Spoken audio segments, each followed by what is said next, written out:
बिस्मिल्लाहिर्रहमानिर्रहीम। अस्सलामुअलैकुम।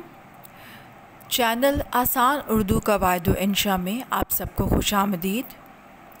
आज की वीडियो में हम सीखेंगे रमूज़े औक़ाफ़ के बारे में कि दरअसल रमूज़े औक़ाफ़ होते क्या हैं और इनका इस्तेमाल क्यों ज़रूरी है।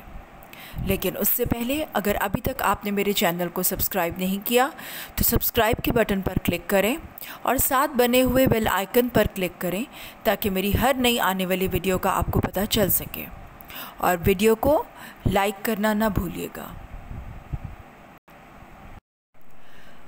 अगली अलामत है ख़त्मा। इंग्लिश में तो हम जब कोई जुमला मुकम्मल लिख लेते हैं तो हम उसके बाद फुल स्टॉप लगाते हैं, और उसमें जब हम फुल स्टॉप लगाते हैं तो एक नुक्ता लगा देते हैं। लेकिन उर्दू में हम एक नुक्ता नहीं लगाते बल्कि एक छोटी सी लाइन लगा देते हैं जिसको ख़त्मा कहा जाता है, और जो जुमले के इख्तिताम पर लगाया जाता है। इसको मुकम्मल ठहराव भी कहा जाता है, यानी कि यहाँ पर आपका सांस टूट जाए। आप जो बात कर रहे हैं मुकम्मल ठहराव आ गया, यहाँ पर आपका सांस टूट गया। अब आप सांस लेकर फिर अगला जुमले की अदायगी की तरफ जाएंगे। इसकी मिसाल, ज़ारा ने अपना काम मुकम्मल कर लिया है। अब मुकम्मल ठहराव यानी कि ख़त्मा।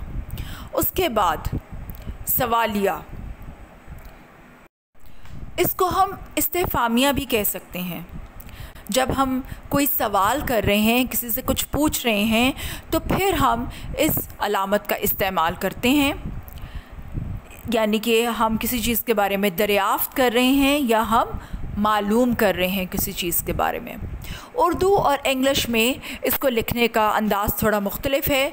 उर्दू में लिखते हुए जब सवालिया निशान लगाया जाता है तो सवालिया निशान का रुख दाएं जानिब होता है, जबकि जब इंग्लिश में लिखा जाता है तो सवालिया निशान का रुख बाएं जानिब होता है। इसकी मिसाल, आप कहाँ जा रहे हैं, तो उसमें आप सवालिया निशान लगा देंगे। उसके बाद हम लिखेंगे, अगली जो अलामत है वो है निदाइया और उससे अगली फ़िजाइया। निदाइया और फ़िजाइया दोनों के जो अलामात हैं वो तो बिल्कुल एक जैसी हैं। दोनों की अलामात में कोई भी फ़र्क नहीं है, लेकिन निदाइया कहा जाएगा किसी को पुकारना या मुखातिब करना। जैसे इसकी मिसाल है जनाब आली। जब हम कोई तकरीर करते हैं तो हम बोलते हैं मुअज़्ज़िज़ ख़वातीन व हज़रात या मुअज़्ज़िज़ तलबा व तालिबात। तो जब आप किसी को पुकार रहे हैं या मुखातिब कर रहे हैं तो तब आगे फ़िजाइया निशान लगाया जाएगा, लेकिन उस सूरत में ये निदाइया कहलाएगा। और जब आप अपने जज्बात और एहसासात का इजहार कर रहे हैं और वहाँ पर अगर ये निशान लगाया जाए तो फिर ये फ़िजाइया कहलाएगा। जैसे वाह हम मैच जीत गए, या वाह पाकिस्तान जीत गया, आह मैं जो है अव्वल ना आ सकी, अफ़सोस का मुकाम है, अफ़सोस का इजहार किया जा रहा है।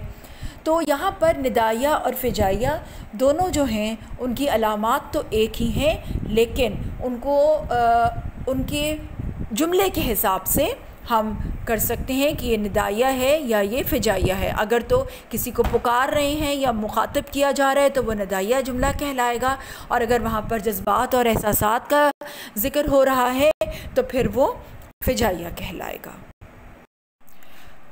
वावेन। वावेन इस्तेमाल होता है जब हम कोई तहरीर लिख रहे हैं। जैसे अगर हम कोई मज़मून लिख रहे हैं तो उसमें मज़मून लिखते हुए रेफरेंस के तौर पर हम किसी दूसरे शख्स की किसी बात का हवाला दे रहे हों, अपनी बात की दलील के तौर पर हम किसी बैरूनी इक़्तिबास को नकल कर रहे हों, किसी दूसरे की बात का हवाला दे रहे हों, तो उस सूरत में हम वावेन का इस्तेमाल करते हैं। जैसे अगर मैं मेहनत पर मज़मून तहरीर कर रही हूँ और उसमें मैं कायदे आज़म का जो कॉल है वो तहरीर करना चाहती हूँ, और तो उसमें अगर मैं लिखूँ कायद के बकौल, और उनका कॉल है काम काम और काम, तो उसको उनका जो कॉल है उसको हम वावेन पर लिखेंगे ताकि پڑھنے والے کو معلوم ہو جائے کہ یہ کسی اور کی بات ہے، جو میں لکھ رہی ہوں یہ اس کی مزید وضاحت کے لیے لکھا گیا ہے۔ تو واوین کا استعمال ہم تب کریں گے جب کسی بیرونی اقتباس کو ہم نقل کر رہے ہیں اپنی تحریر کے درمیان۔ اگلی علامت ہے کوسین۔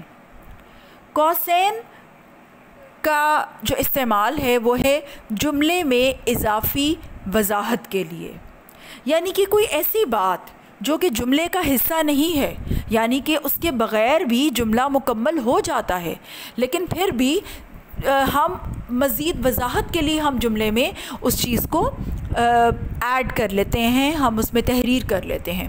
جیسے ایک جملہ ہے کہ شاعر مشرق نے بچوں کے لیے نظمیں لکھیں۔ اب ہو سکتا ہے کہ کسی کو نہ معلوم ہو کہ شاعر مشرق کون ہیں، تو شاعر مشرق کے بعد ہم علامہ اقبال کا نام جو ہے وہ کوسین میں لکھ دیں گے، جس سے پڑھنے والے کو معلوم ہو جائے گا کہ شاعر مشرق جو ہیں وہ علامہ اقبال ہیں۔ اگر میں یہاں پر علامہ اقبال نہیں بھی لکھتی تو بھی جملہ مکمل ہے، شاعر مشرق نے بچوں کے لیے نظمیں لکھیں، جملے میں کوئی جھول نہیں ہے، لیکن صرف یہاں پر اس چیز کا اضافہ اس لیے کیا گیا تاکہ کچھ مزید وضاحت ہو سکے۔ امید ہے ان تمام رموز اوقاف کی وضاحت کے بعد آپ لوگوں کو ان کا استعمال جو ہے وہ سمجھ میں آ گیا ہوگا، اور آئندہ کوئی بھی چیز تحریر کرتے ہوئے ان رموز اوقاف کو آپ بہترین طور پر استعمال کر سکیں گے۔ شکریہ۔